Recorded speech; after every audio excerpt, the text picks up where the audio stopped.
আচ্ছা, এই যে কেকটা আজকে আমি ফ্রস্টিং করছি এখন, এইটা ডিমোল্ড করার ভিডিওটা আমি দেখিয়েছিলাম। এটা আসলে একটা লেয়ার্ড চিজ ক্রিম কেক। তো আমি এর আগের ভিডিওটাতেই শেয়ার করেছি যে আমি কিভাবে এই লেয়ারিংগুলো করেছি।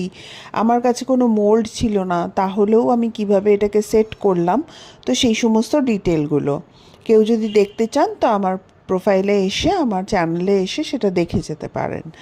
তো এরপর আমি একটা থিম এক্সিকিউট করতে হতো এইটার ওপরে, যার কারণে আমি এমনি নর্মাল ফ্রেশ ক্রিম দিয়ে ফ্রস্টিং করে নিয়েছি।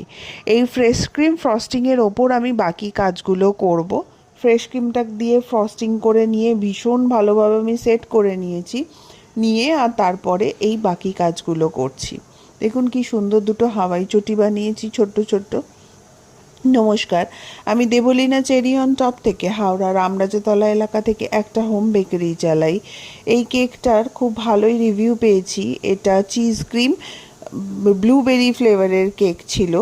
তো আশা করি এই রকম কেক আরও আপনাদের সামনে নিয়ে আসতে পারবো। এই ভিডিওটা যদি আপনাদের ভালো লেগে থাকে তাহলে অবশ্যই একটা লাইক করতে ভুলবেন না। ধন্যবাদ দেখার জন্য।